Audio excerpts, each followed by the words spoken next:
welcome to the Universal Journeys Radio with your host, Dr. Brenda L. Bates and Donnie Winter on the Mystical Awakenings Radio Network. Follow your heart, for only you know which path is right for you.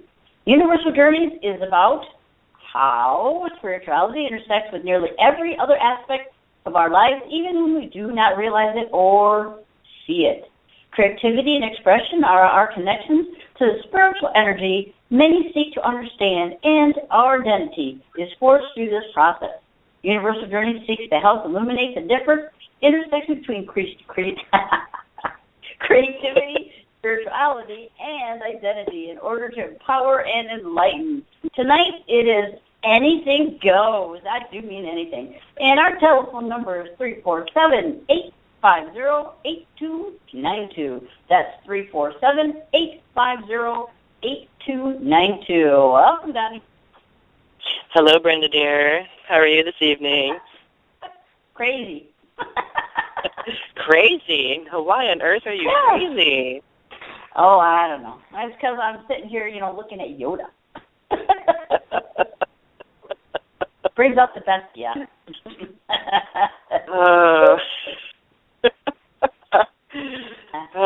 So, since you bring up Yoda, I was just thinking, because I was just thinking about how we often connect with different fictional characters, right? And I was wondering why you connect with Yoda, and if there are any other fictional characters you also connect with.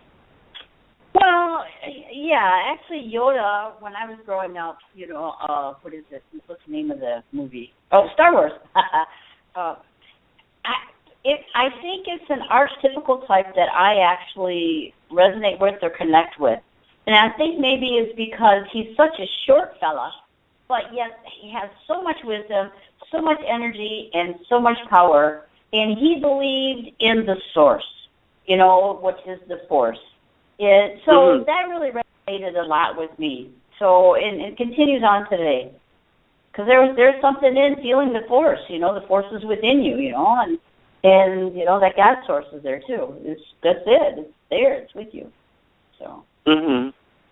Yeah, I can understand that. And I guess it's interesting to consider why people seem to gravitate toward fictional characters. And as a writer, I've always believed that we gravitate to the characters that we relate to.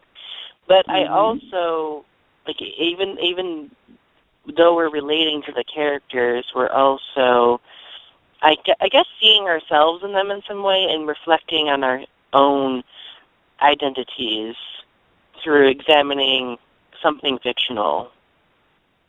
I can see that. For me, the Yoda and Star Wars characters actually gave me this opportunity to say, what if? What if this was really real? What if we could go to different planets and see different species and stuff like that, and we could communicate with them?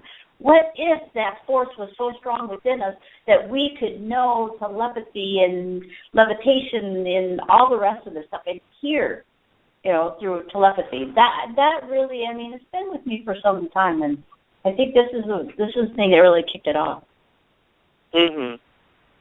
Yeah, I similarly connect. I think I've talked to you about this. I connect with a character from Star Trek Voyager named Tess. And I guess the reason why is she's very much unlike any other alien character in the Star Trek universe. She is, her lifespan is only 9 years. She has, she grows really fast. But everyone, even though she's an adult, treats her like she's still a child. And I really feel that way a lot of the time because in my life I've been treated like a child even though I am not a child, nor do I act like one. Well, I guess sometimes I do because I have a sense of humor, but that's beside the point.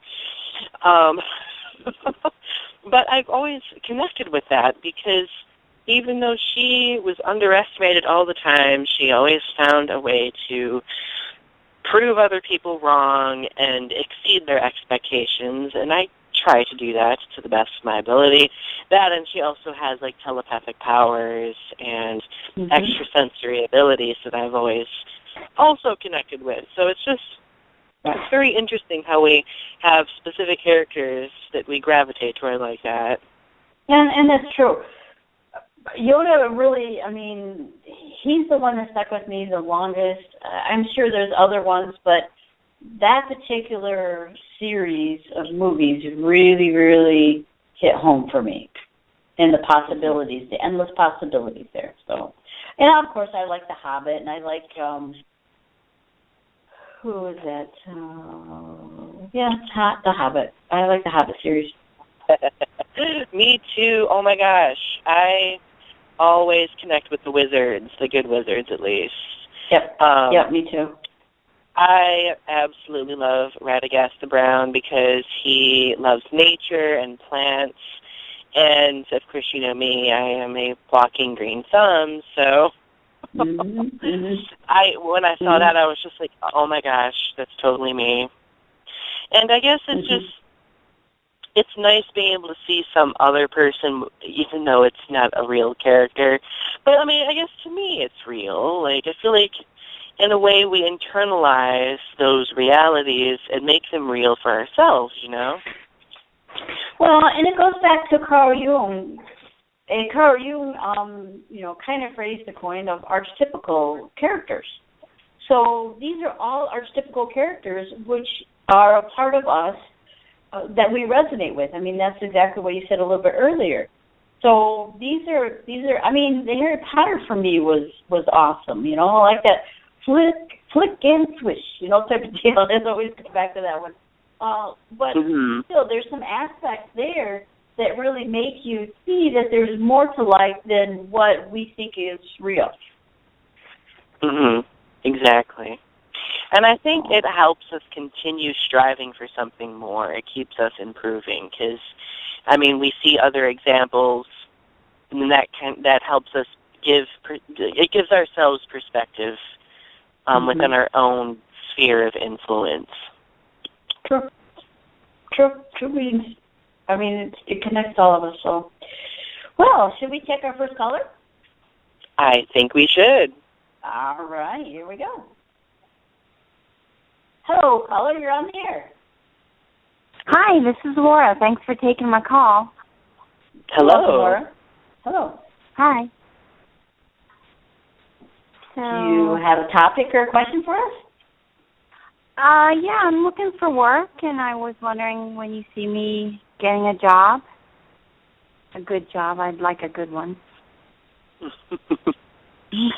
Well, I understand that. You say you like a good job, but you know something? It feels like all you have to do is take the first step, and it's theirs. I mean, it's not that far away from you, actually.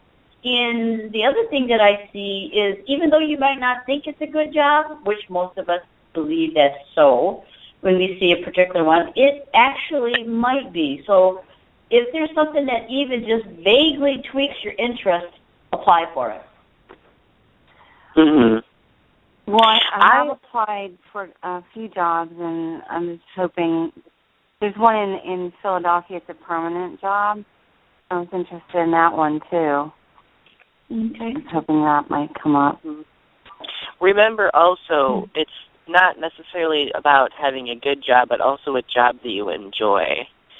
It's possible to have a financially good job, but to be absolutely miserable while you're doing it. I think the true mark of having a good job is having both financial success with it and, mental and emotional success with it. Exactly. And I agree 100%. That's what I meant, actually, when I said that. I want it to be with good people. I want to love the work I'm doing.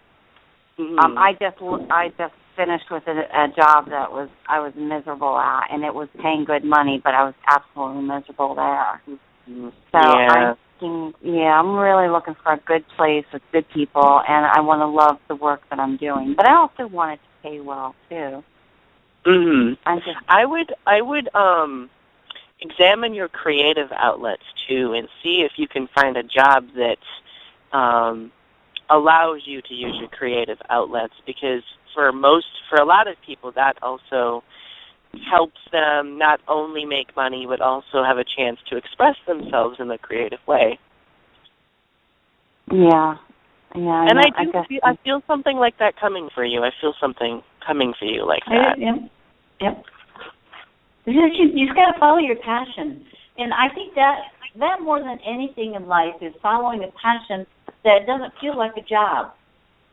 And then once you start to do that, that job, which feels like a passion, starts to become very, very beneficial for you, both in financial and in spiritual aspects. Mm-hmm. When do you see me finding that job? Roughly, if you can. I'm saying by the end of the summertime. You might have to go a little bit, but by the end of summer, you'll have it. So it feels like. Yeah, I'm feeling a couple, 2 or 3 months. That would be about the end of summertime, too. So maybe the end of August, you're thinking? I'm thinking probably more into September. That's what I was thinking, too. That's what I was feeling. Okay. You got some things you got coming up, though, in the summertime that you got to do. Like what? I have no idea what that means. Well, but you have to stay open to it. And you may not know, but you got some things going on this summer that you need to have this time off. And so, and they're not really showing me what it is, but it's just like you have to have this time off right now. Take advantage of the time off, by the way, what I mean. And by the time that you get to where you're going in September, you're going to be ready. It's just like you have some things you got to tweak in yourself. Okay. All right. Well, thank you. I appreciate the reading. You're welcome. Have a great weekend. Bye. You too. Bye. Thanks. Bye. Bye. Okay, so let's go to the next caller. Okay. Hello, caller. You're on the air. Hello. Hello. Hey, how are you? Good. How are you? How are you? I'm well, thank you. This is Lisa. Hi, Lisa. Hello, Lisa. Hi. My question is in regards to a move that I'm about to make. Okay. I'd like to know how that move is. I'm sorry, can you hear me? Yeah. Yep, we can hear you. Okay, thank you. I'm actually moving to actually it's a room in a building, and I just want to know if that move, it's just a temporary move, if it will be a safe move. It needs to be really temporary. Yes. Really temporary. You can't stay there long. Yeah. Yeah. And as long as it is temporary, you should be fine, but I would be wary of someone persuading you to stay. Because I get a distinct feeling that someone is going to try to persuade you to stay there for a longer period of time. Is it a room inside of an apartment or something? Yes, like a rooming house. Okay. I have to tell you, when you walk in the front door of that rooming house, I hope your room is not to the left back corner. That's not a good area back there. Okay. Stay away from that back area. Okay. It just feels like a darkness there. Don't. I mean, you'll be okay if you're not in that area, but if you're in that area, don't turn around and go back. Oh. Yeah, and the thing to remember is just to be sure that you don't. Make sure you stand up to other people if they try to get you to do something you don't feel comfortable doing. Because I get this kind of bumpy feeling in the back of my head, like this thumping that tells me that something like that could potentially happen. Right. Something like what? I'm not sure. Like almost like a knock, I guess. That's just what it feels like. Like will you have your own privacy when you get to this place? Actually, I'm going to look at it on Tuesday. Okay, I would definitely, I would examine that too because, I mean, even though it's going to be a room, you want to make sure that you have like your own, kind of your own area, like your own personal space. Yes, I will have my own room. Absolutely. An own bathroom. Okay. Yes. Okay. Yes. But if it's in the left-hand side of the building, or the place, on the left-hand side in the back, don't do it. Okay, left hand back. Left hand back. When you okay. walk in the door, if your room's going to be in the back of the house or back of the boarding facility, back in the left-hand side, don't do it. There's just some negative energy back there, bad energy. Okay. Okay. I'm not saying that individuals per se are there, but that energy is not good. Don't go there. Okay. Okay. And let's just say, for instance, that this is not the place for me to be because I have to be out of where I'm living now. Actually, this is the last week. Okay. Would I be able to find something else? Not before you have to be out. Right. Okay. Yeah. So again, you have to go on a temporary spot for just a little bit, and don't stay any longer than you have to. Oh no. If there's something that if they try to talk to you, just like Donna said, if they try to talk to you and stay a little bit longer, do not stay as long as you have to, and then get out. Yes. Yes. Yes. And if something happens and you are not able to stay at this place that you're going to be looking at, I wouldn't be afraid to ask someone that you know for help. Okay. Maybe someone like a friend or a family member would let you stay with them for a while you get yourself a new place. And then that's probably one of the most difficult things for people to do is to willingly ask for help. So don't be afraid to do that if you have to. Okay. So do you see this place as a bad place? Not necessarily a bad place. Just the energy in that one corner is not good. And I don't know if something happened there prior, if it's residue or something, but in that back spot, you would not be able to live very well and comfortable there. And you might even, if you lived in that spot for a little bit, you might even have like nightmares and dreams and feel weird and stuff, and you don't want that. Because the thing is with you, Lisa, is you're in a path, okay? You feel things. Yes, I do, yes. So this would become overwhelming to you, and you don't want that. And I think that's why they're showing me the negative energy there. That wouldn't be good for you to stay there. It wouldn't be healthy. It wouldn't be healthy for you. Okay. Now, if your room isn't that room, then you should be fine. You'll be fine. Yeah. Okay. You'll be fine. Okay. Well, do you see my room, if it's possible? They really, from what I can see right now, I see everything. I don't see a given room per se. Okay. But they're just saying, just do not go in that back room, that back apartment or whatever. The only reason we could sense that back room is because it's a drastic difference, like in our minds, from the rest of the place. So everything else is pretty neutral. Except for that back room to the left. Back to the left. Okay. Yep. Okay. So anything that's more like in the middle? Middle, off to the right-hand side, upstairs. Just don't go in the back left. Okay. Even if it's a 2-story or whatever, stay away from the back left side of both upstairs and downstairs. Okay, that's good. Okay. The back left, upstairs and downstairs. Okay. Okay. Yep. Well, do you know if it's all women, not all women, but if it's co-ed? My first impression was no. Oh no. I was feeling that too. Okay.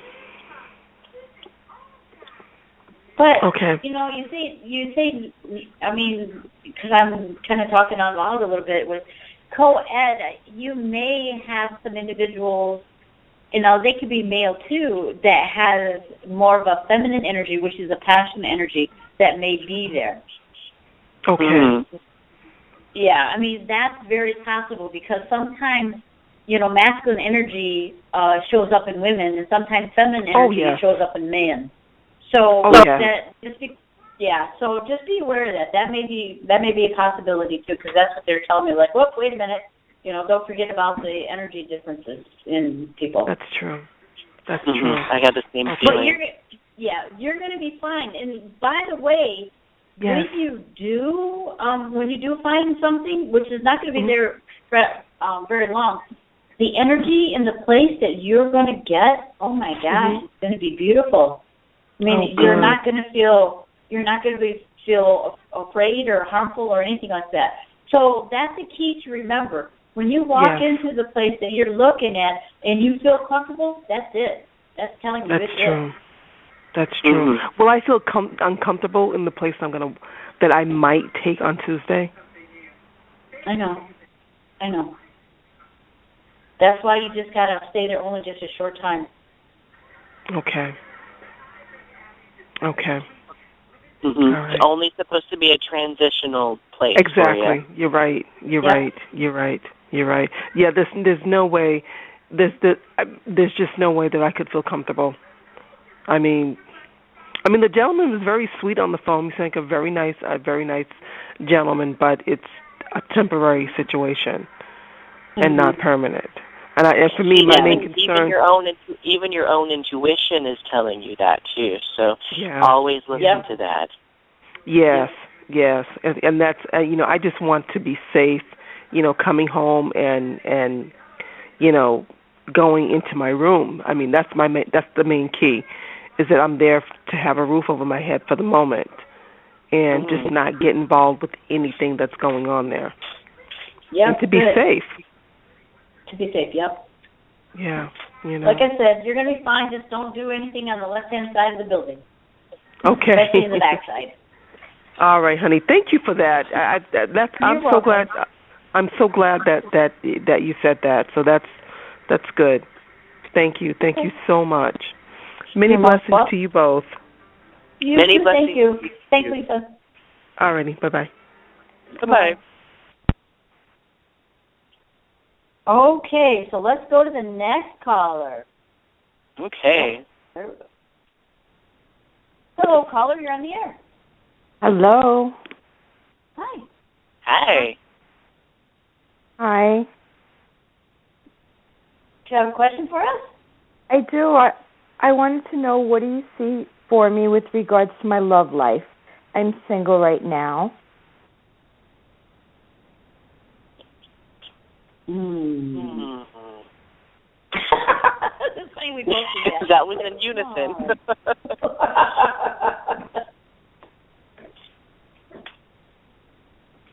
Wow.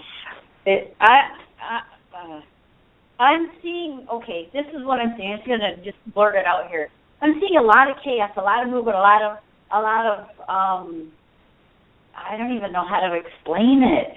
The energies are just going all wild and wacky and stuff like that. And what's going on in your life that feels that way? Nothing. I'm not even dating, so. Well, dating has nothing to do with this. This is just your regular life. Oh, no, nothing. Nothing chaotic. I just graduated from school, so now the stress is going away, so. Okay. Nothing. Not fast enough, though. Excuse me? That the stress is not going away fast enough. You're still hanging on to it. I feel like I de-stressed. I graduated, so. Graduated? That's good. Yeah, there's no chaos or anything going on right now other than finishing school.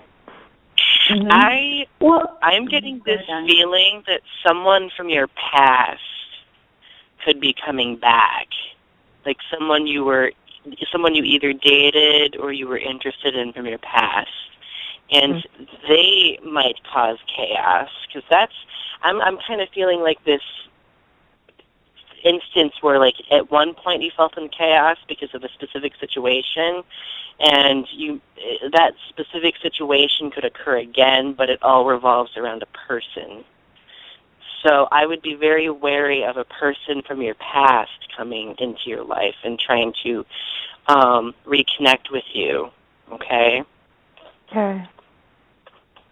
My question is, why are you not focused on getting a job if you just graduated?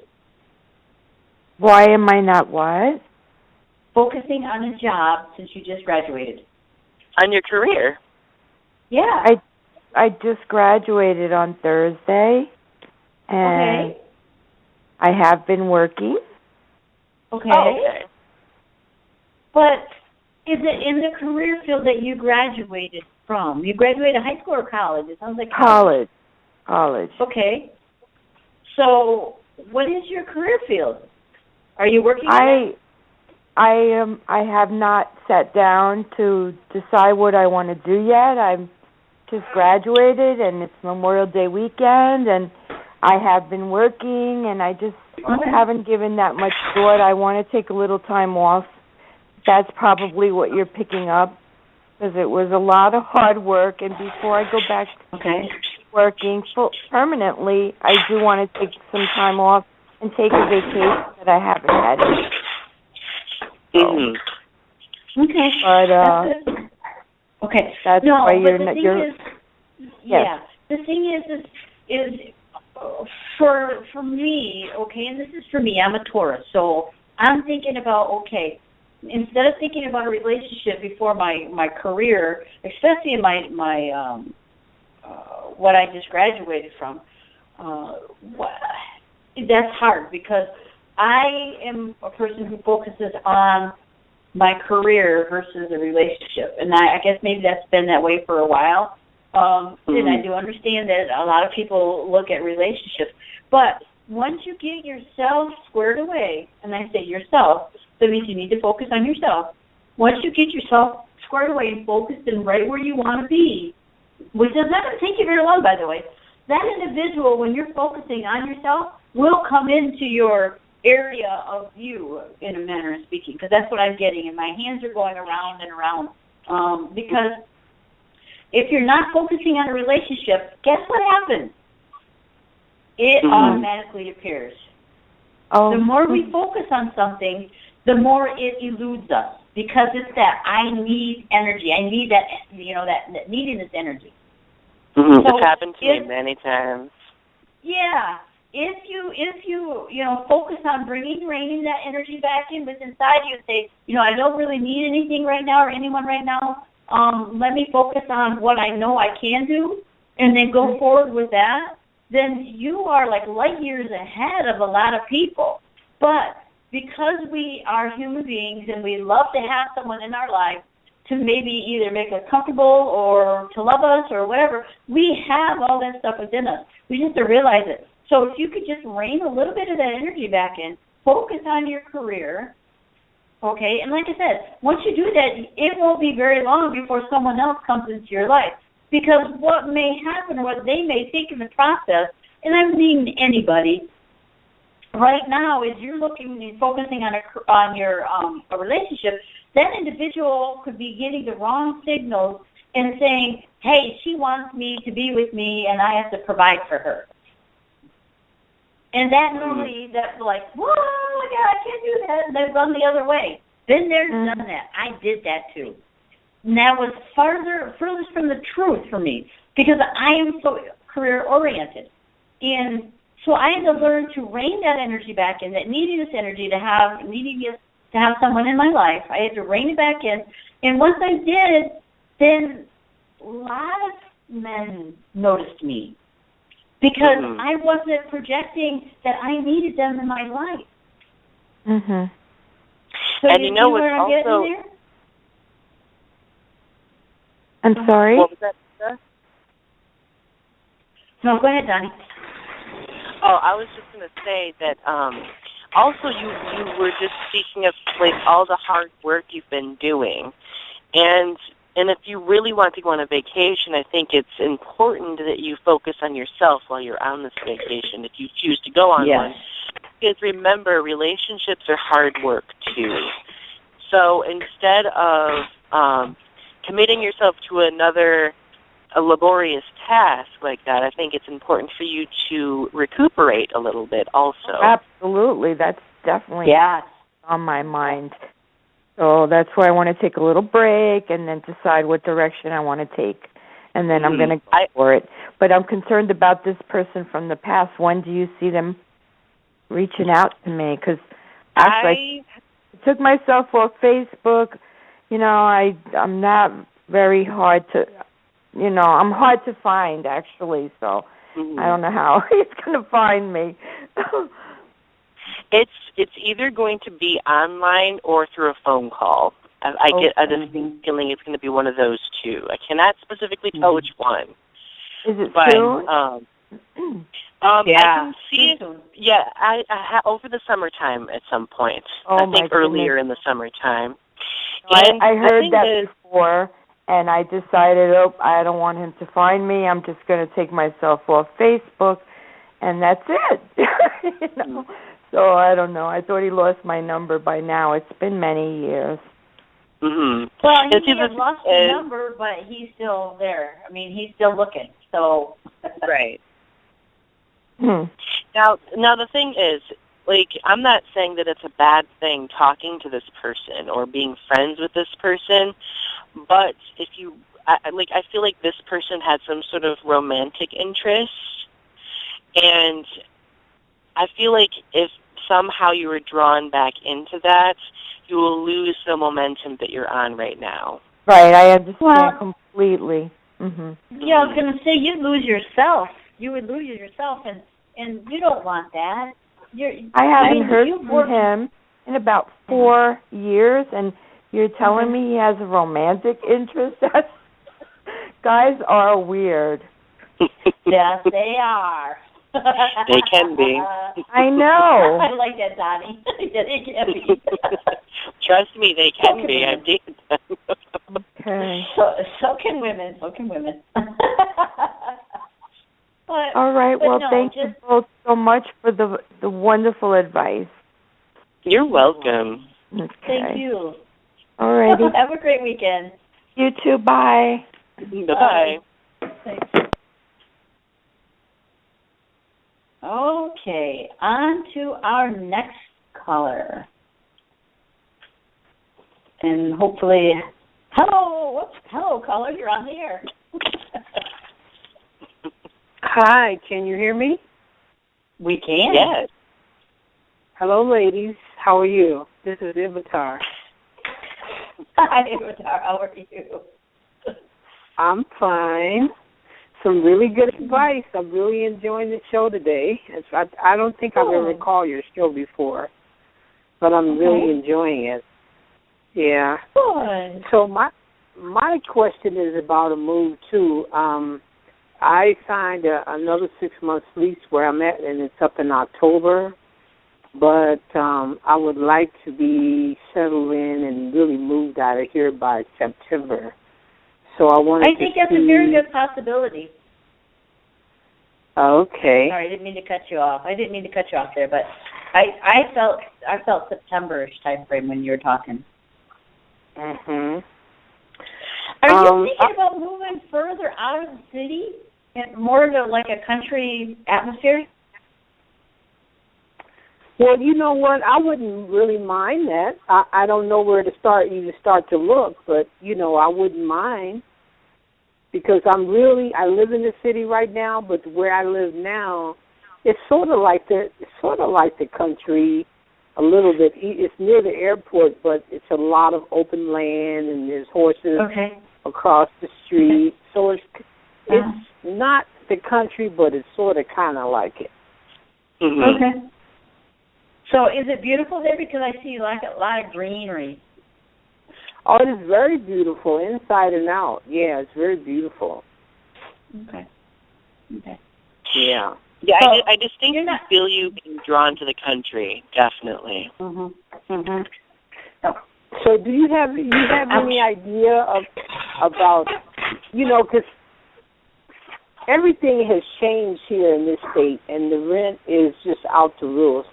And I just, in my heart, I feel like I'm going to be led and guided. But, sometimes when you approach things from your mind, you don't know where to start. You don't know where, So I was just wondering what you guys might be picking up in terms of just where to look. Mm-hmm.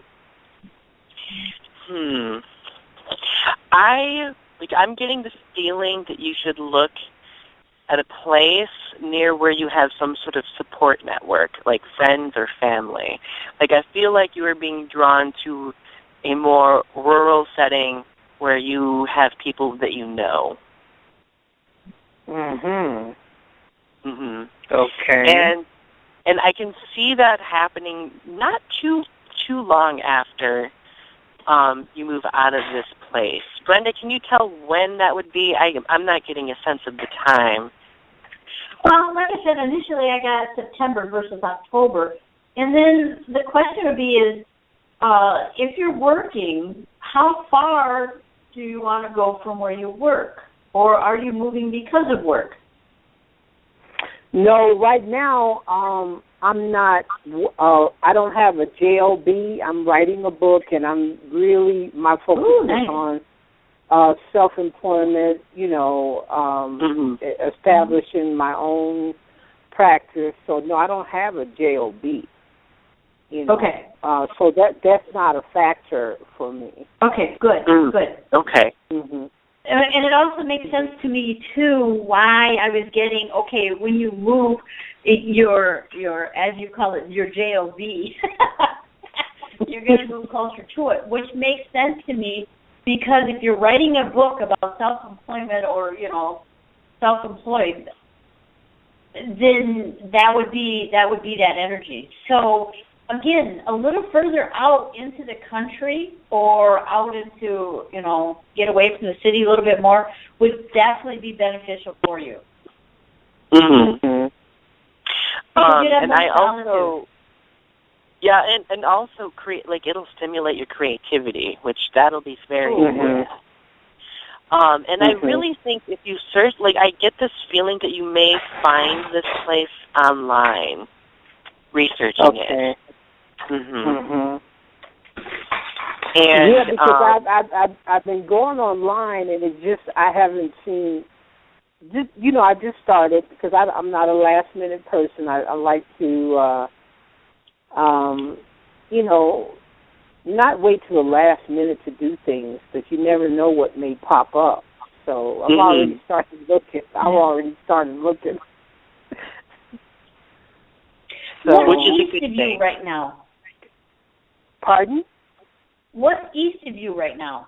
As in, if you were to look toward your east, what kind of a scene is there? What kind of scenery is there? Because it feels like you're going to go a little bit further east of where you're at. I'm not really sure because, let's see, south, north. I'm not really sure what's east because my directions in terms of, I've only been here 4 years, and I don't know. I'm not really sure what's east of me. Okay. So they're showing me because I'm facing north for me, so it's to my right, and to my right is east. So what I would say is, if you're looking at your front door from outside, okay, and you look to your right, what is down towards your right? What is that in that direction? Okay, that's if I go out my front door to the right. If you go out your front door, look back to your door. Okay, so turn around and look through your door, but then look to your right. What's down there? What's down in that area? The airport. The airport in Green Valley is Green Valley Ranch. What's beyond the airport? What's beyond the airport? Like on the other side of it? I don't. Because I'm not sure. Okay, so check that out. For some reason, you cannot be. I'm sorry, I'm getting up, walking around. What I need to do right now. For some reason, you need to be close to the airport, not far away. I mean, you could be far enough away, but not too far away from the airport, because it seems like you're going to be doing some traveling with this book and stuff. And more speaking engagements. It's Brenda, like you're in a tunnel. It's like you're in a tunnel. I can't hear you. Okay, how is this? Am I back again? Yep, yeah, there we go. Okay. Okay, sorry. No, what were you saying again? Walk with this thing. Okay, what I was saying is it feels like you need to be near the airport because with what you're doing, you need to be able to fly out on a moment's notice and stuff like that to either do a book signing or to just go out and do some talks. Mm-hmm. So, and on the other side of the airport, which is the direction you were looking at, on the other side, there's going to be a place that's a house that's going to speak to you. A house, apartment, something like that. It feels more like a house. Yeah, I'm feeling housed. Yeah. Okay, so I got to find out. I got to find out what's on the other side because really I'm like 15 minutes from the airport. So if you say east, now I know the direction of east, and it is east. If I go outside my door and I take a walk, you know, the airport when the sun rises, that is east. That's northeast. East. Yeah, that's east. Yeah, that's east. So you're saying, because really where I'm at, I'm on the other side of the airport. Green Valley Ranch is on the other side, but you're saying on the opposite side. Yeah, yeah. Of where I'm at. Okay. Yes. Okay. And you said that maybe I should just go and drive over there and just look around a little bit. And see I'm thinking that would be the best thing for you to do. Mm-hmm. Okay. Okay, I was wondering if I had, like several options, because that's what was coming to me, that I would have several options, but like I said, I didn't even know where to start looking at. Well, I did find this place. I did find this place online. Mm-hmm. That definitely is the place to start. Toward the east, and there are several places over there that are available. But the one that you're going to see and you're going to be drawn to, that would be the one. That would be the one to check out and say, hey, Okay. And that's basically what I was looking for. I was looking for a house, something was nice and spacious and modern and beautiful that had a yard. Because I'm, like you said, I'm really a nature girl. I really like being out in nature. Yeah. So that's more country. I'm thinking it is because it feels like there's a big old tree in the backyard too. Mm-hmm. Is it like a community where like there's community? Like your co-host was saying that I should be around friends and family. Is it like a communal kind of thing? Or is it a community with like-minded people? I do get that feeling too. There, Okay. I feel like it's a community of very, very kindred people. Oh, wow. I love that.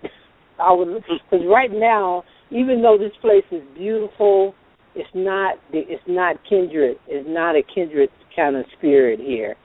Right. And I send love out to these people, and I do a lot of forgiveness, but I don't know what, and I'm not being judgmental, but I do want to be around kindred spirit. People that are like me. Yeah. Okay. Yep. All right. So I'm gonna do a little bit more research and just find out what area is that over there. Okay. That's excellent. Cool. Okay. Thank you. I appreciate it. You're welcome. You have a great day. Okay, dear. Thank you. Thank you. Bye-bye. Bye-bye. Now, how cool is that? Lots of people are moving. Yeah. This is the time to do it, too. This is a mover and shaker. Although I wouldn't suggest doing it right now until after June 11th or so when Mercury goes on a retrograde. That's not a good time. I mean, there's a lot of stuff that's being a little chaotic and things. And as my friend Nathaniel says, wait, because it's coming. I have no idea what that meant, what he meant by that, but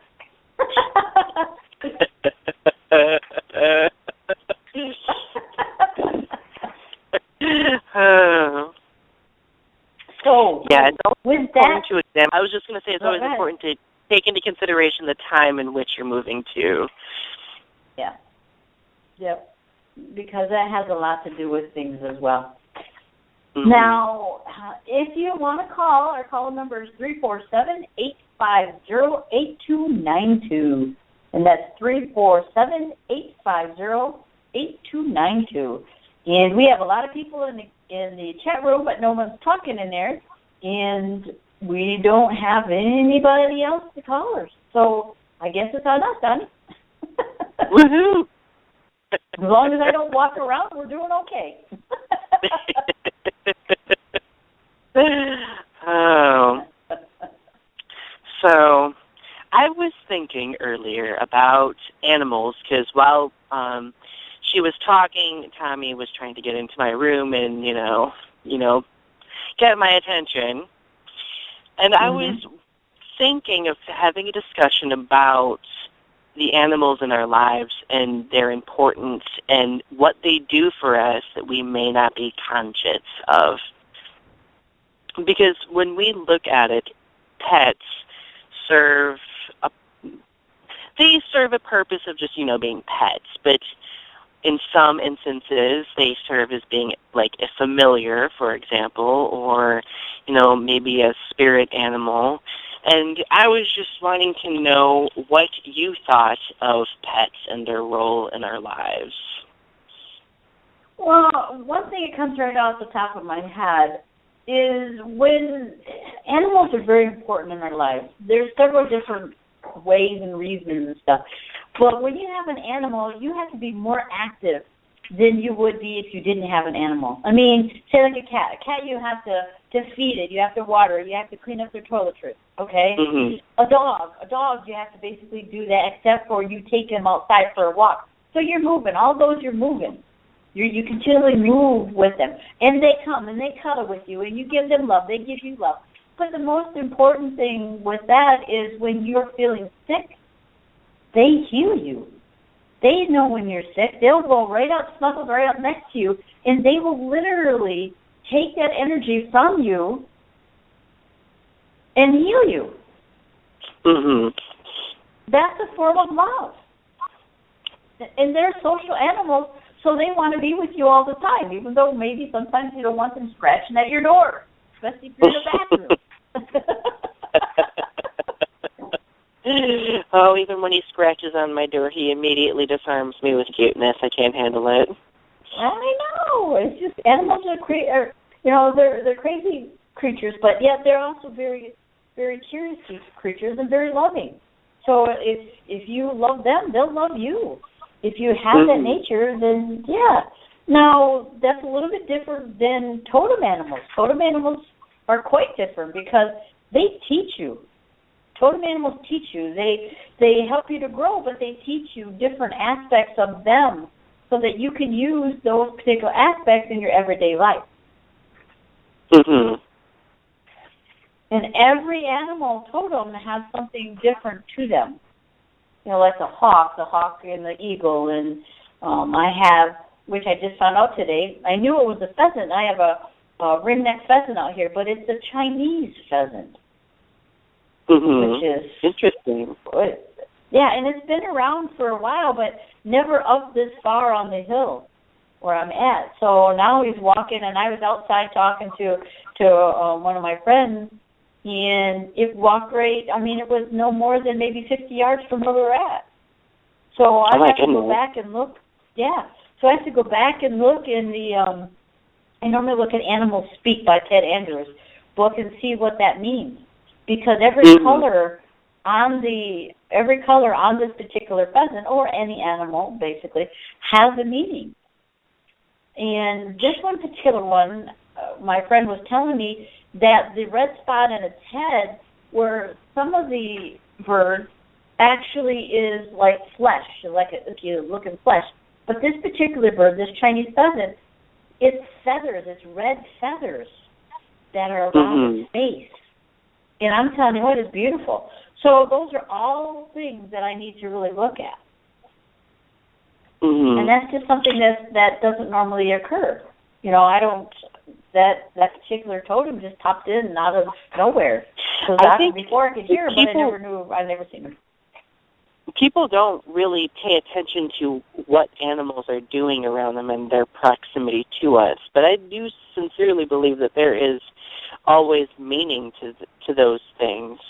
When I was down at school, I would have instances where robins would come right up to me, like hop right up to me and just, like, within 2 or 3 feet of me, and just sit there and look at me. And I was just like, okay, like, what the hell? Like, why are you standing in front of me? And I realized that every time something like that happened, there was some sort of change that happened, ranging from a subtle change to a large change, whether it be a decision that I made or anything like that. And I realized over the course of time that whenever that would happen, that would kind of give me a sense that I would be making some sort of decision within that day or the next day. Speaking of totem animals, I've always been drawn to owls, for example, and whenever I see an owl or hear an owl, I always feel a sense of security, I guess, because to me, they symbolize knowledge and wisdom, and the fact that I'm surrounded by that kind of makes me feel more secure. So I think if people were conscious of those things, and that they would have more of an understanding of what's going on in their lives. And when I say animals, I'm not just limiting it to birds and, mammals or reptiles. I mean, insects, too, are animals. Oh, yes. I mean, insects definitely, even though they are insects, but they still have meaning. Like reptilians have meaning, too. It's interesting that we're talking about the animal totems and we're talking about birds in particular, because today I've seen 4 different types of birds around me, and 2 of them, at least one anyways, but 2 of them I don't see very often. And the one was the Chinese pheasant, which I'll look that up. And then this morning when I was sitting outside, I saw a bluebird. You don't see bluebirds up here very often. And it was not a blue jay, even though I did see 2 blue jays and a robin later on. So for me, those are all symbols. Okay, I need to go look and see what the meaning is for them because there's a message there. The bluebird. I'm trying to remember what the bluebird symbolizes. The bluebird is often associated with spring. So, in springtime, is a season of transition, right? So I think it's a reflection of a transition that you're going through in life right now, too. And that's very possible because I am going through a transition in life. Interestingly enough.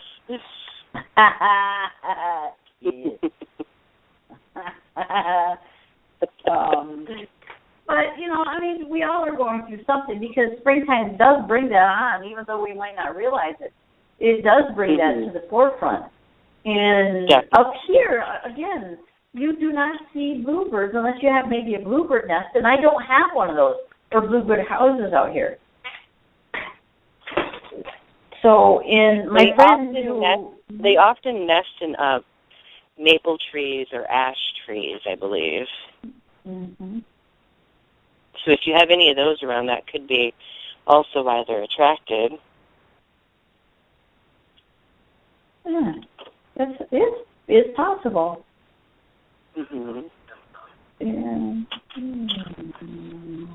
Yeah, you're quite right, because it says that the keynote bluebird transformation, passage into happiness and fertility. Woo-hoo!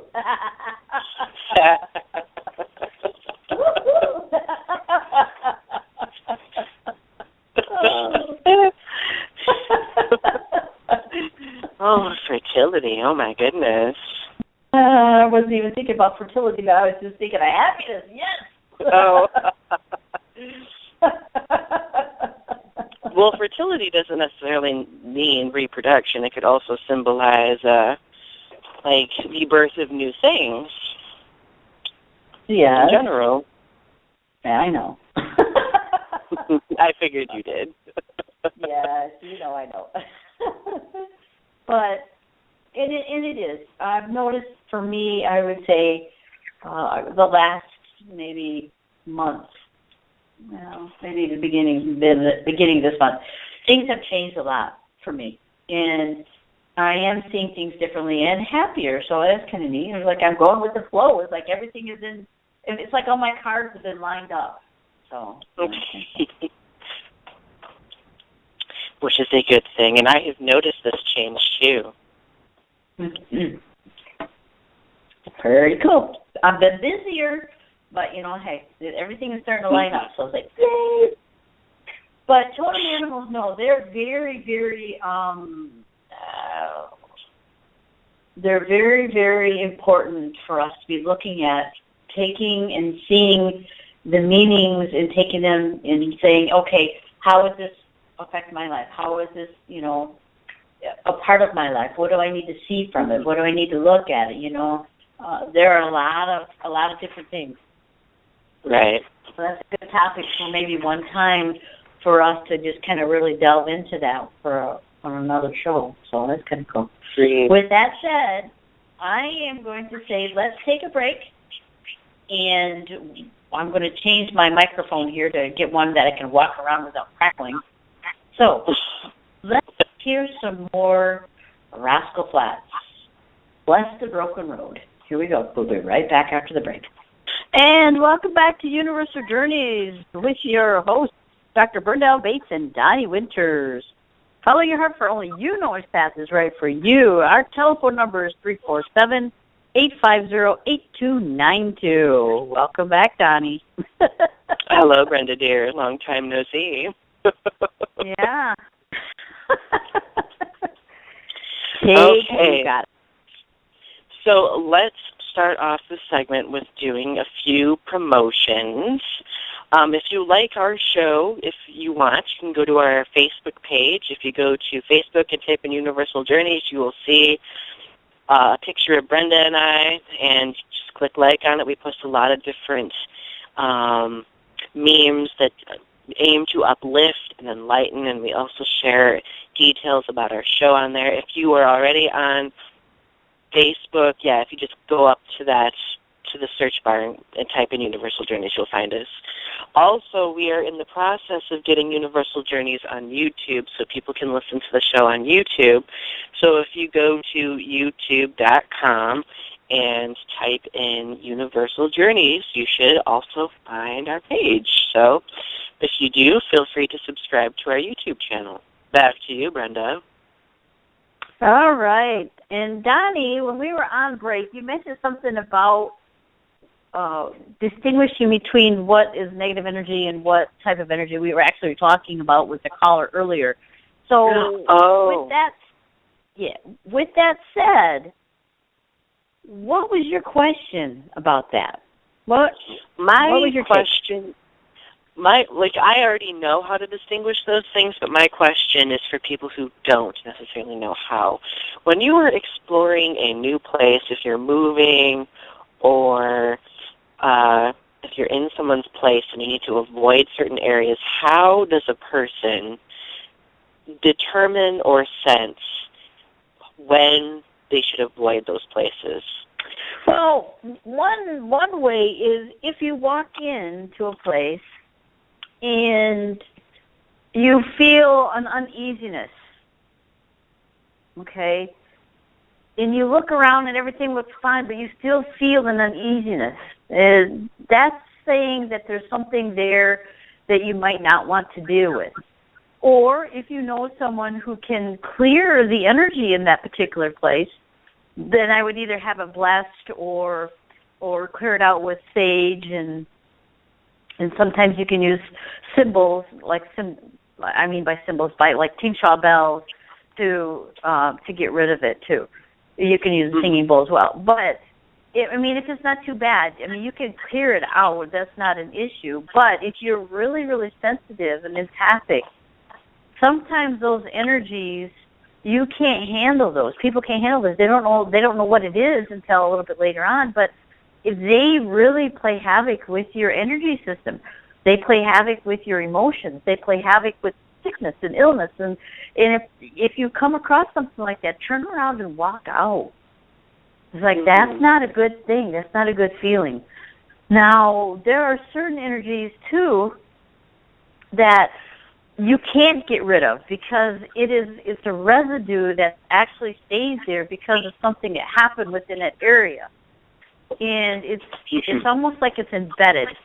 Over time, normally long periods of time, it can dissipate, but not very quickly does it do that. So you're going to have either a little bit of activity that'll either, replay and replay, which it does. It replays all the time in that particular area, and you won't be able to do anything about it.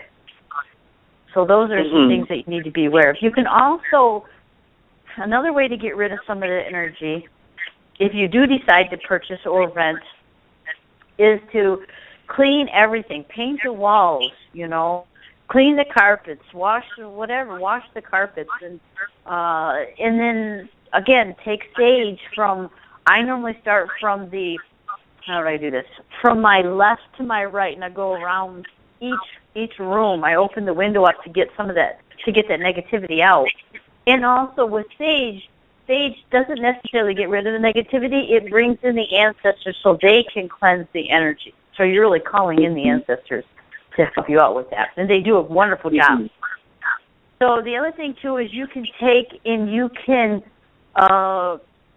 sprinkle salt in your area, okay? Just a little bit around the sides and the corners and stuff like that. And that will also help cleanse. There's things on YouTube that you can look up, and it explains some of that stuff. So it's just, if you feel odd or if you feel weird when you go into a place, there means something there that doesn't resonate with you, and I wouldn't go any farther. Now, if you walk into a place and it feels homey and it feels good and uplifting, that's where you need to be. Now, not everyone will feel that. Sometimes you'll feel like butterflies. You get butterflies with this gut feeling that, ooh, that doesn't feel quite right or that doesn't seem quite right. It's because it's not. But if you just kind of walk into a place and like, wow, this is really nice, this is comfortable, and most people don't know what it is, if it's comfortable or not, but you'll just know. You like being there. You want to be there, and that's a good energy, and that's a good place. You'll have good luck there. One thing that I do is, you know how much I love plants, right? For me, plants serve as a form of cleansing for an environment as well, because they act as sponges. Like, they take in the environment and they release positive energy, much like they take in carbon dioxide and release oxygen. So if you're really wanting to purify a room or cleanse a place, incorporating nature in some way, incorporating the environment beyond the confines of the place will help cleanse that area of energy. And the interesting thing is, and I'm going to share a brief story, negative energy doesn't necessarily have to be associated with a house or a room. It can be a piece of land. Right. And my friends and I went camping one evening up here in Michigan, and we went to a place where I could tell there was a lot of lingering energy. I could sense that someone had died, or multiple people had died in that area at one point in time, or they were buried there, one of the two. And I remember, like, I couldn't sleep. And at one point, I mean, it was a completely still night. It was clear. The moon was out. It was beautiful. And suddenly we heard footsteps, and we heard a branch rip off a tree. Like, it wasn't falling off a tree. It was literally ripped off a tree. and thrown. So, like, I was like, we probably should leave, like, right now, because there is something connected to this land, and we shouldn't be here. So we ended up leaving. And if you're in that kind of instance, I feel like it's important for you to probably leave that location, because if it's something that potent, I don't necessarily know if Sage will be able to cut it at that point. You bring up an interesting point there. Oh? Yes, you bring up an interesting point, because if you felt or if you heard footsteps and something breaking and being thrown at you, that very well could have been a Bigfoot. As crazy as that may have sounded. And their energy is much different than others. Mhm. Whatever it was, I could feel like an unwelcoming energy, like I wasn't, like, something trying to push me away, like, you know how magnets can repel each other, something like that. Yeah, because that does happen. Because you're not going to get a bear throwing something at you. Sorry, it's not happening. You're not going to get a deer throwing something at you. But something like a Bigfoot or even another human being would do something like that. I don't know if ghost would. I mean, that's kind of for me, a little far-fetched. I mean, it could be through telepathy, or not telepathy. It's telekinesis. Kinesiology. Yeah, telekinesis, yep. But, yeah, and we have a lot of, if it's around here, we have a lot of Bigfoot sightings up here. You do. So that's another whole topic, and I can tell you that energy feels weird. It's very difficult to remember what it felt like at that moment. I just felt like I don't think I've ever felt the desire to run away more than I had at that particular moment. Like, normally I don't get that scared, but I was pretty damn scared at that point. Especially if it was in dark, I can imagine.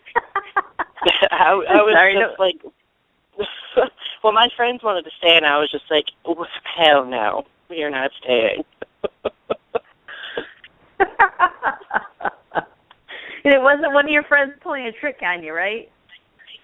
No, it wasn't, because they were all there with me. When that happened, they're lucky it wasn't a trick, because they would have had to deal with me. Right. Now, I know there are several places that I've been, and I've driven through, I've walked through, that is very, very eerie. And it's been because there has been some past trauma or stuff in that particular area. Say, like killing, or mostly killing, actually. It's about the most negative stuff. And I can tell you of one place in particular. I was driving to Oregon, Newport, Oregon. I was driving out there, and I was driving the Columbia River at this particular point of my journey. And in that particular area was a lot of war, a lot of fighting between the Native American and Custer's people, or I should say the Army at that particular, cavalry at that particular time. And when I drove through there, because I'm sensitive, I literally felt the anger from the Native Americans in that particular area. So that's some crazy stuff, and you for empaths, you can't take it on. You need to swish it away or get rid of it somehow, because when you take it on, you start to feel the way they feel. You all of a sudden you become angry at something if you don't even know why you're angry, or you become afraid, or you become sick and ill. I mean, it's all of that stuff, because that is all residue that was left over from that particular time period, and it still affects us, and we don't even realize it. Definitely.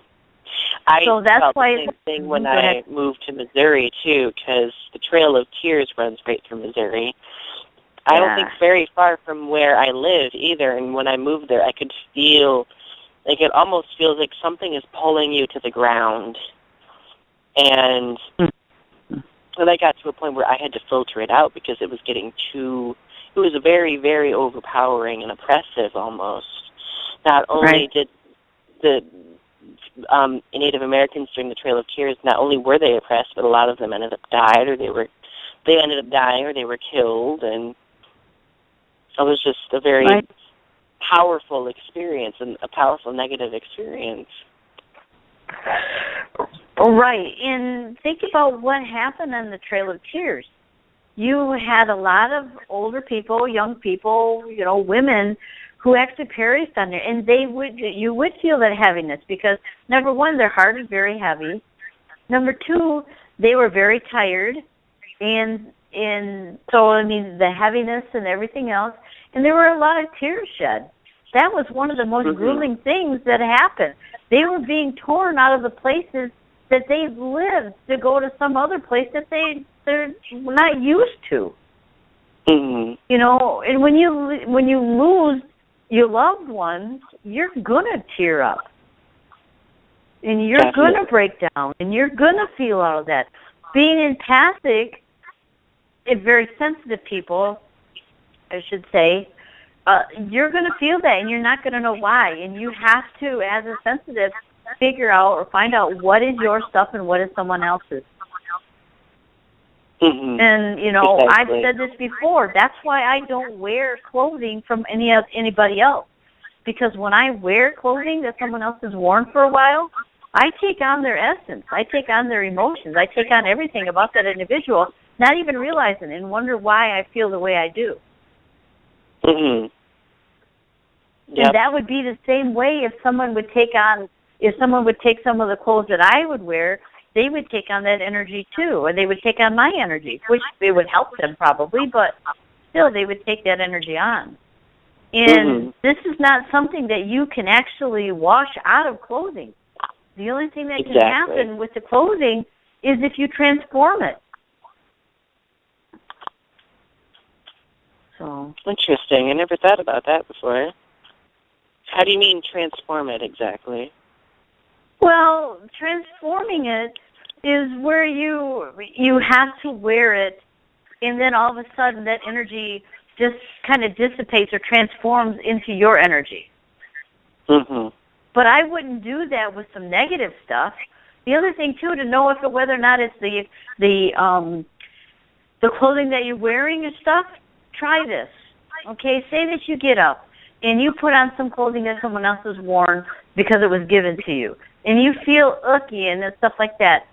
Try taking it off and putting something else on that's yours, and watch and see the miraculous thing that happens is your mood starts to shift, and you start to become lighter.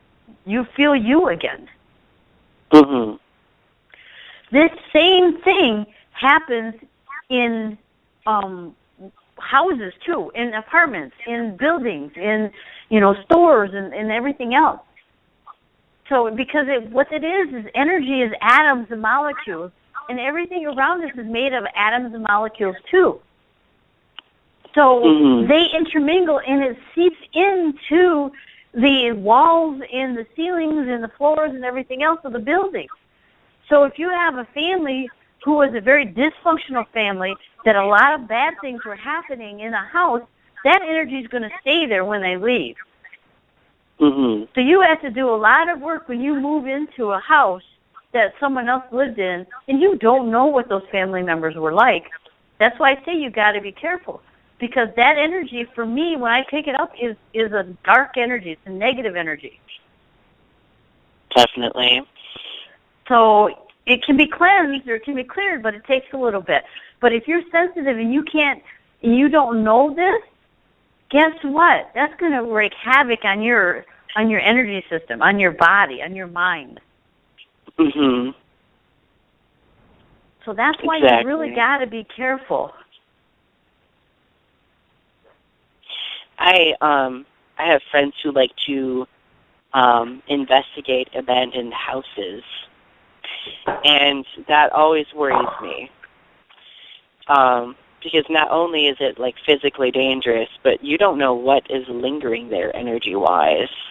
Mhm. And I just and they didn't go in without any protection or anything like that. And I think, I mean, I'm sure a lot of people do that too. And then they wonder why negative things happen because they take on that energy in that environment. Right. Right. Absolutely right. And that's why I don't go out ghost hunting. Because I don't want those ghosts coming back. I don't want to go and investigate a haunted house because there's too many things, there's too many variables that can happen there. Right. You know, number one, you're stirring up the pot. You're stirring them up. It's like, hey, you can tell, I can see you, you can see me, you can feel me, and guess what? I'm going to mess with you. Now, don't get me wrong. There are wonderful, wonderful, talented paranormal investigators. Okay. On this particular network, we have several. And they do a wonderful job of protecting and noticing and stuff like that. So there are good ones out there. That's not something I do. Doesn't mean that I can't do it. Just like for the one caller, that I could see that corner of the building and see that energy there. I mean, I do that. That's remote viewing. I can do that part of it. And that's a little bit easier for me to do. It doesn't necessarily mean it's safer, because I've had a couple incidences where it wasn't, because there's an energy trail when you do that. But still, you really need to be aware of the places you go to and realize that some of the stuff that you do encounter is not yours. It's someone else's. Exactly. Definitely. So, does that kind of answer your question? Of course it does. It was very, very eloquent, Brenda Dare. I don't know about that, but okay. Oh, stop it. It was eloquent.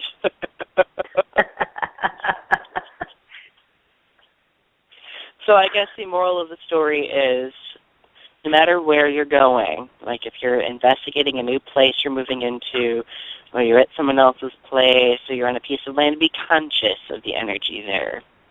And the more conscious you are of it, the more you'll be able to anticipate it and prevent it from affecting you. Absolutely. And always protect yourself. If you're going to go out and do any type of ghost hunting or stuff like that, be aware of your surroundings. Be aware of the people you have with you. Protect them. And it could be as easy as, bringing in the divine light of God to be around all of you at that particular time. But just be really aware. Don't go in, I call it half-cocked and unprepared. Because most of the time when you leave something like that and you don't do that, you take something with you. And that's something you won't realize is there with you until a lot of bad things start to happen to you. That's not a good thing. Exactly. Okay. Let's see here. We got something in there. Here we go. Okay. It says, Doves for Peace. Hello. I just out of a reading from you, I was the one that called about the rooming. My name is Lisa. Hi, Lisa. Okay. Got a reading. Okay. I just wanted to confirm something. I just got a call from a housing manager, and the room has been rented already. Can you believe that? Sweet! Wow. Wow, Lisa. Wow.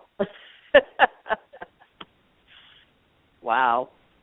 And see right there. Okay, that's a great incident right there. Sometimes what happens is when you talk about something like this, things will begin to happen. They'll start to change the way the energy is.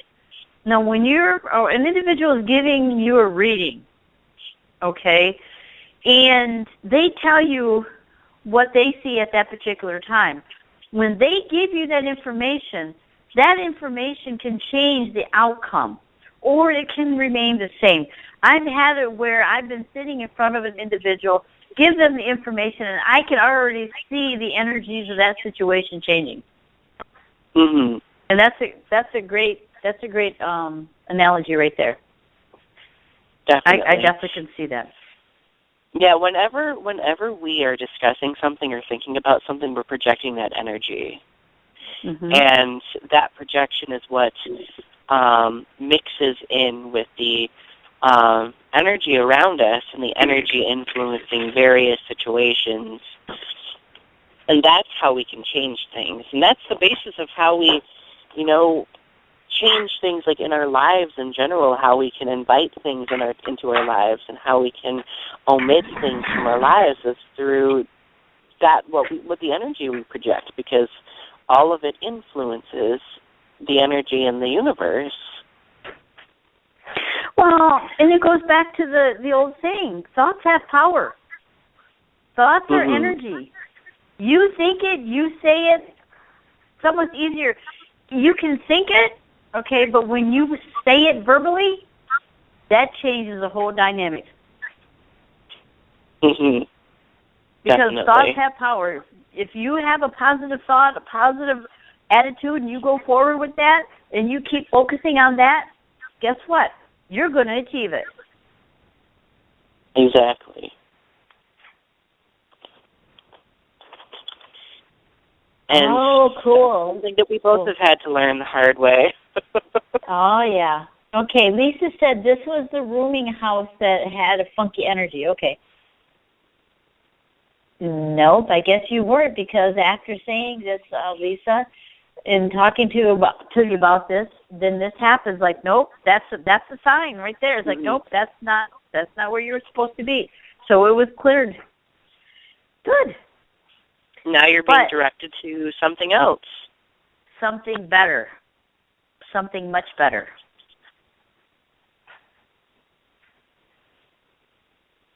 Okay. Lisa, call back again, okay? Let's talk about this. Or do we have you on the line? Who was Lisa? Was the last one? No. I think Lisa was the second to last one. Okay. All right. Mm-hmm. All right. Yes. Okay. So, yeah. Lisa, if you can, just give us a call back, and we can discuss this a little bit more. So, sweet. This is like totally cool. This is a great topic to actually explore different things, and things like this really do just pop out. Mm-hmm. They do, definitely. And things change before you even realize it. Yeah. Okay, there we go. Okay, you're back on the air, my dear. This is not Lisa. This is Ibatar, and I've been trying to get back in the queue. I got off, and I punched one again, but I don't think you were able to see it. Okay. But I wanted to call back because of what you guys are discussing, and that's one of the reasons why I'm moving out of this townhouse is because I'm very empathic too, and not only am I picking up other people's energy, I'm picking up it's a lot of it was disturbing. It's energetic. Mm-hmm. It's energetic, and sometimes, like I can walk it. Like say for instance, I walk in the kitchen, and I'm walking into a maze, or I walk into the bathroom, and I'm walking into this maze that it feels like whatever it is drawing on my energy. And I know it's not an entity. It's not an entity. But it's these mazes, and I don't know how they're able to do this stuff, where they can tap into other people's energy and their aura and stuff like that. But that's one of the reasons why I'm moving out of this place, even though it's a nice place and it's beautiful. It's because of that. Yeah, you also have another issue there is you have a ley line too that's actually causing that. Yeah. And one of the ley lines, I worked with this shaman, and he kind of, smoothed out the energy, and I don't know, if there's pockets of these ley lines that are off or what. But I know he worked with. Yeah, with the ley line, you would almost have to change the flow of the ley line itself to be more conducive to living there. But ley lines are all over. There's a network of ley lines all over the world. Mm-hmm. And if you do research about ley lines, you will find that a lot of sacred temples are built on top of ley lines. Okay. And the energies there are very high. Those are positive ley lines. The other thing, too, is if you do more research and you go back even further to the Atlantean time frame, the Lemurian time frame, they used to be able to teletransport from one location to another location on the ley lines itself. Well, it's interesting that you said that because this, like if I go out and I walk where the trees are and where the ponds are, that energy is so loving and so supportive there. And I work with those. I've been working with those grids over there. And part of this property is where I made my first incarnation.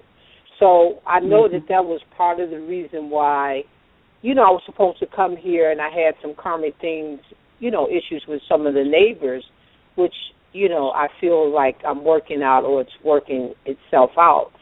So there's a grid there. There's a grid there. Yep.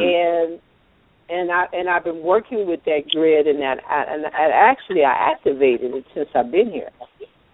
Mm.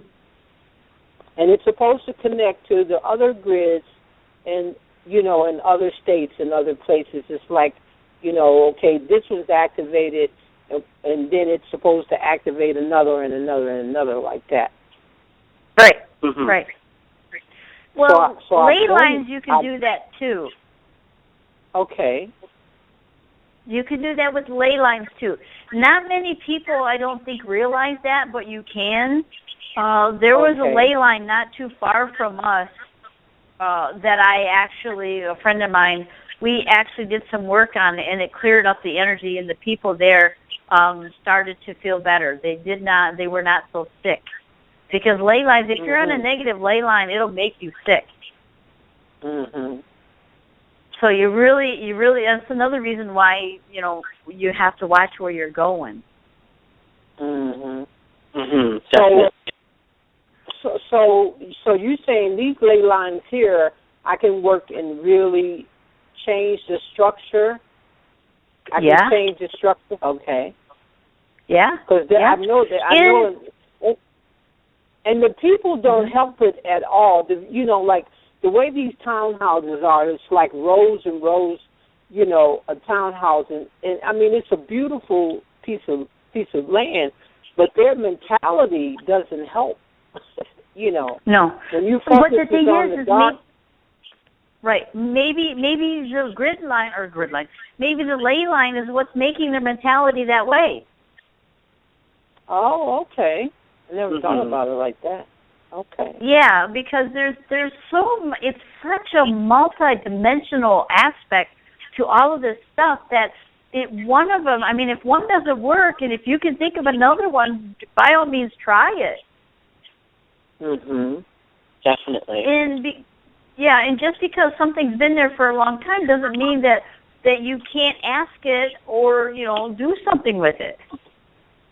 Okay. With this particular, this is going to be interesting. But with this particular ley line that you have there, you know how it looks. For me, it looks like a snake. Okay. And the top of the snake is at the top of, like where we walk on, the top of the earth. Try rolling it over. Okay. Try rolling it over. Try rolling it over, just like you would roll over a snake from its belly sticking up. Okay. Oh yeah. Whew. Just even talking about it. Okay, now in addition to that ley line, this energetic stuff that I'm telling you about, and I don't know how they do this, this technology is connected into, because I live near the airport, so it's so much activity out here, and by me being empathic, I pick up on all this stuff. I pick up on all this stuff. And some of it is intentional, where they're directing this stuff towards you. Yeah, it is. Some of a lot of it's intentional. Yep. People don't realize that. Yeah, and this is like over 1,400 square feet. So what I had to do, there was even portals that was open, and like you mentioned with the ley line, it was stuff that that was in here before I came in here that we kind of closed off and redirected the energy, but then there's stuff that was directed, to intentionally. That it was it's just a lot. It's a lot. Yep. To have to deal with, That's not easy stuff to deal with, and most people don't realize that energy is being projected at you.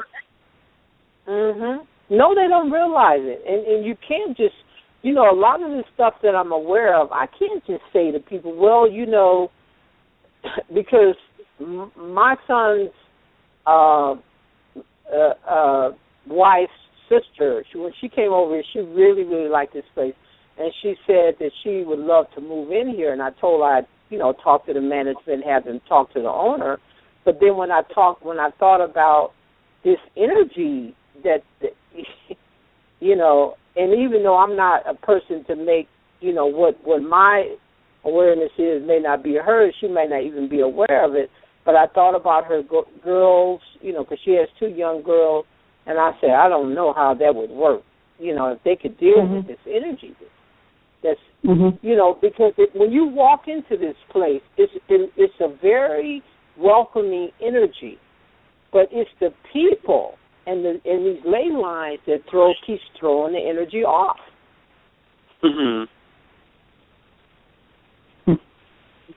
Because we can clear something up. Pardon? I was going to say, with the people there, what you can do, and this is what I was taught by my mentor, who is also, he wouldn't call himself a shaman, but he's a Native American. And he said to respectfully return the energy back to them. If it's coming at you, it's coming. I did that with this one lady, and I don't know whether she's in the nut house or where she's at, but she's not around anymore. Well, sometimes you have to protect yourself, and this is one of the ways, is like respectfully returning the energy back to them. And I've been doing that. Because if you don't do that, you're going to end up in a nut house.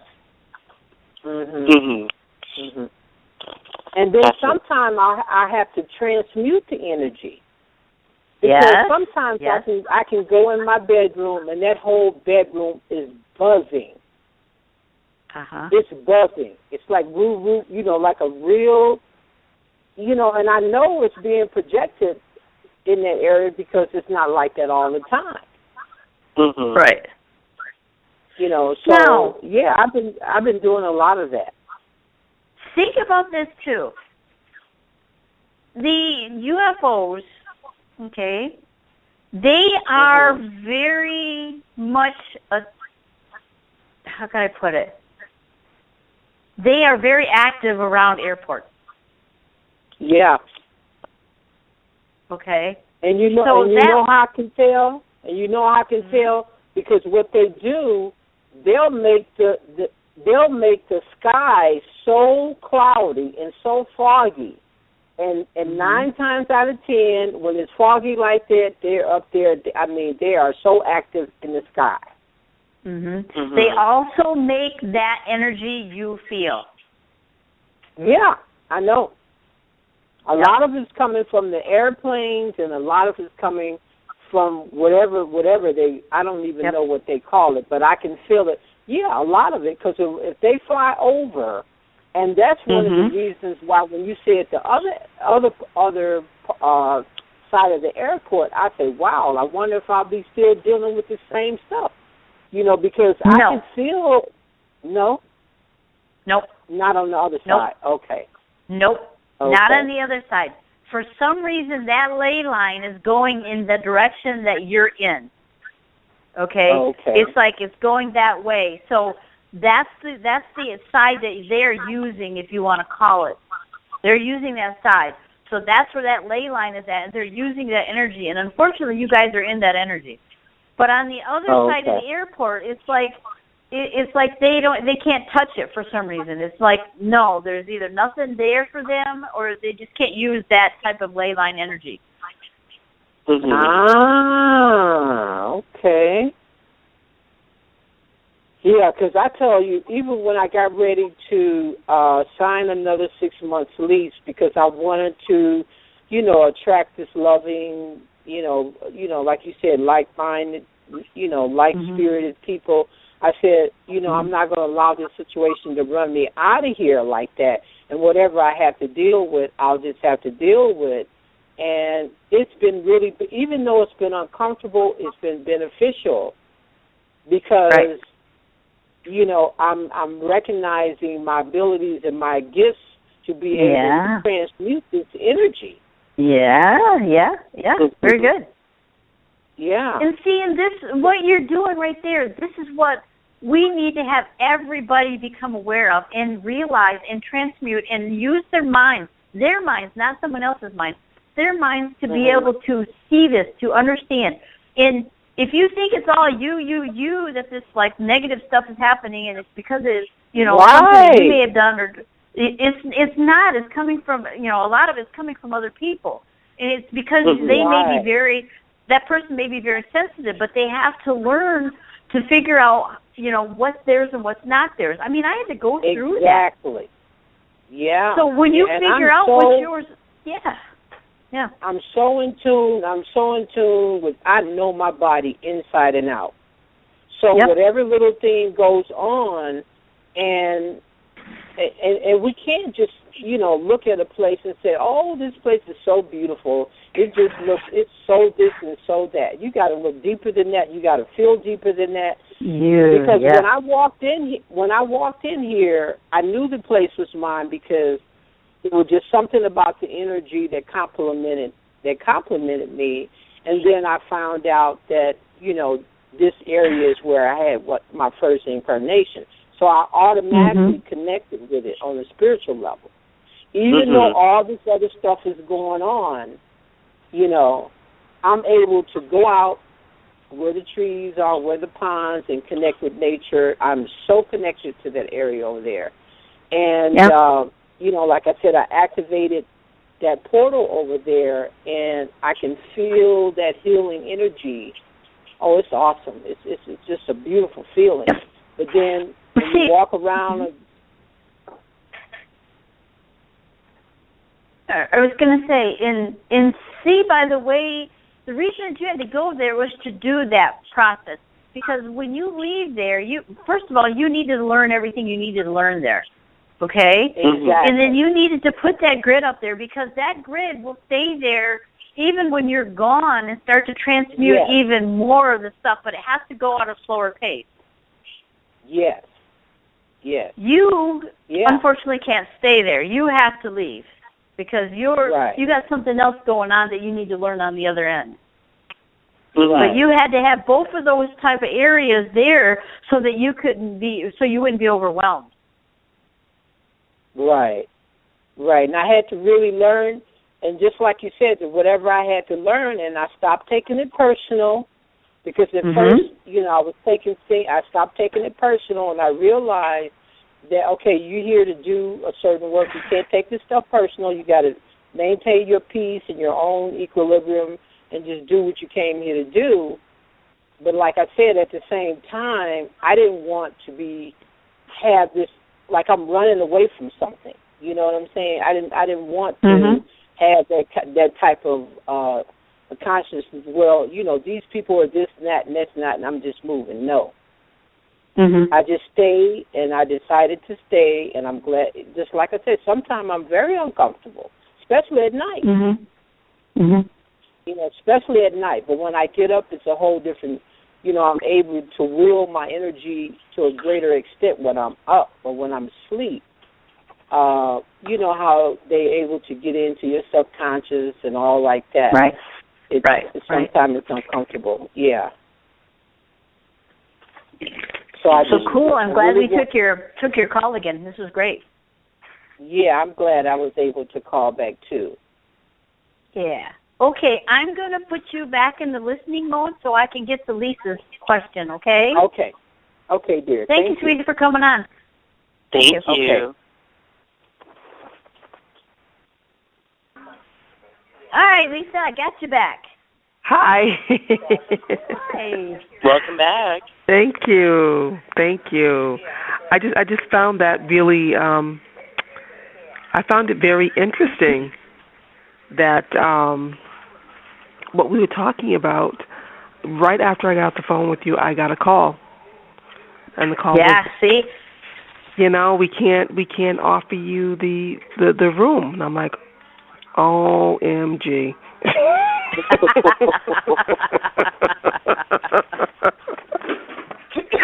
I'm like, yes, I am being watched over carefully. Well, interesting how that works, huh?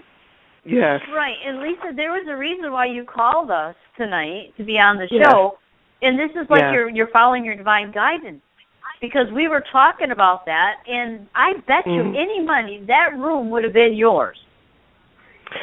Probably, and you know what I would have done? Because I am so desperate, I'm in this point of desperate of finding something, I probably would have taken it. I know. It's like, okay, well, what else am I going to do?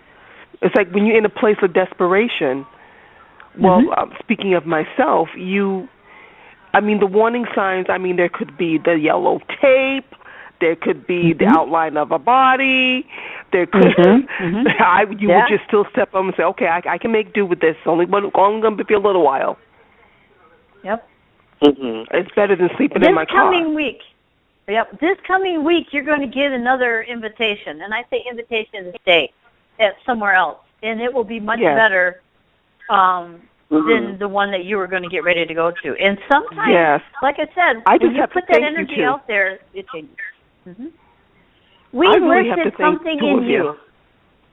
You're welcome. Wow. You're welcome. You know, really, and we lifted. Go ahead. No, go ahead, honey. I'm just excited. I'm going to say. we lifted something within you, okay, by talking to you like this. We lifted that energy up and cleared it away. So now your path is open to you, believe it or not. Yeah.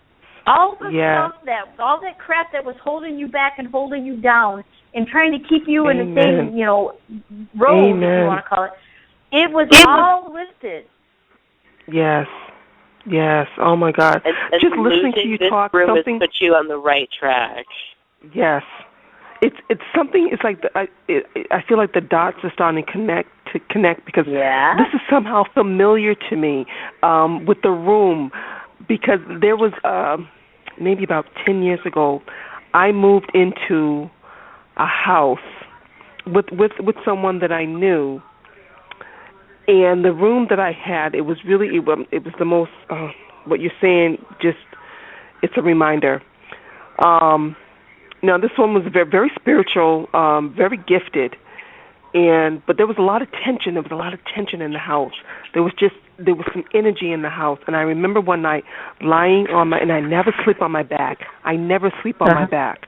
I was on my back one night.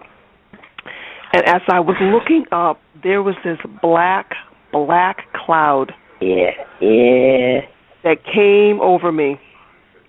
and I'm looking at it, and it was angry. There were 3 heads. I remember there were 3 heads that came out of this darkness, and it had red eyes, and it was looking at me, and it was yelling and screaming at me. And I'm like, what in the hell, what's going on? And then what I saw was that I saw a door, and I saw a hand, as if someone was like throwing a ball, but there was nothing in the hand. The hand was clear. That's what I saw. And I remember the next morning, something was like, you've got to get out of here ASAP. Yep. The next morning, I went to my roommate. I said, I had this strange dream. I had this dream that I saw a hand throwing something at my door, and I saw this black mass of, it was just dense, and these angry. I remember there were 3 heads, and they were angry, and they were yelling, and they were screaming, but I couldn't hear them. Like I couldn't see what was being thrown at me. And she just stood there, and she's like, oh my gosh. I said, did you have a fight with someone? I said, are you angry about something? She says, oh my gosh. She said, she says, yes, I was mad at, she says, but it wasn't you. I said, I don't believe that. I said, because I saw it. Right. And I remember she took off in her car. She went somewhere in her car. I picked up the phone. It was around the 4th of July. I picked up the phone and said, look, I need to rent a truck ASAP. I remember getting the truck, driving down the highway, coming back to her house, threw everything I could possibly throw in that truck, and left. I said, I can't do this anymore. Yep. So what happened is, by you calling in, being guided to call in, and talking to us, and me seeing that area, that was almost like a redo, if you want to call it that way. Yes. Call it like that. So we prevented you from doing a redo.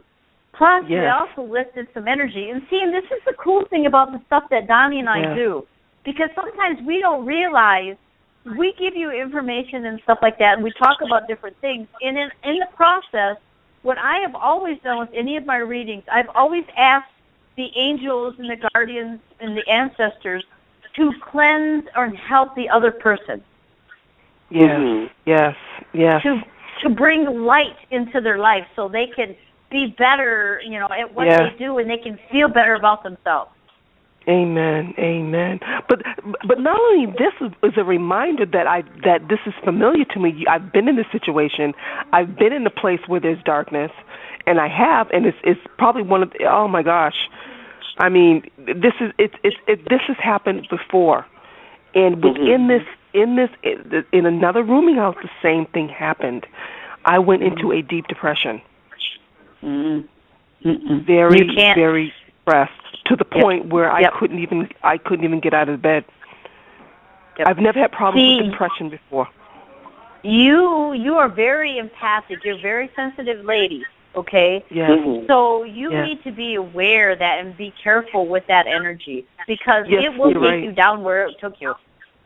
Yes. I think it's important that you trust your intuition. Definitely trust your intuition. Yes. And again, it's odd, because things from my past are starting to show up again. There was someone that I was briefly involved with over 15 years ago. I never thought of him. He wasn't even a blip on my radar. I ran into him Friday. Yep. And I'm like, okay, what is this all about? What is this all about? It's like my past is coming back. You know what it is all about? It's all about whether or not you want to live in the past again, or if you want to go forward. That's what this is all about. Yes. And this will do exactly that. This will do that. It will be brought back up and say, okay, now that this is being brought up, what are you going to do?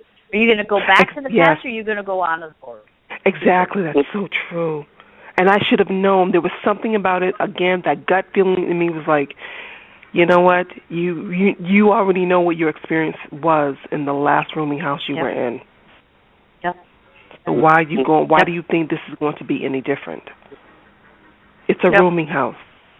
Yeah. You have all types of energy. That's there. Why do you think it was going to be anything differently? And that's what I kept hearing. Why do you think it was going to be anything different? This man that you were seen 15 years ago, why did you think that it's going to be anything different. You got that feeling in your gut again when you saw him. You got that feeling. You feel that nothing's changed. Why would you want to go there? Your intuition was talking to you. Yes. Yeah. It's like, don't go there. I'm like, I am not going there. It's hi, bye, nice to see you, goodbye, end of story. That was it. And the same thing with the rooming house. It's like you already know what you experienced before. Don't go back in there. You're dealing with all types of energy. You're dealing with all types of people. That's all surrounding you. Don't do it. Yeah. So thank you both so very, very much. You're welcome. You are most welcome. You just opened a whole new path for yourself, okay? I see a lot of bright sunshine and a lot of opportunities for you now on all spectrums. Yes, I have to really start being aware and really following my gut intuition. It has never steered me. It has I will tell you, because I've gotten myself in these situations, I feel like the angels had to do extra things for me. They had to protect me. And they have. Oh, absolutely. Absolutely. There is no doubt in my mind. They have protected me because I wasn't using my intuition and I wasn't following it. So this time it's like there is no excuse. That's right. There is no excuse. So definitely a lot of blessings to you. Much love. Oh, thank you. And the both of you, thank you so very much. I just feel like you saved my life. You are most welcome. I really do. Anytime. Thank you.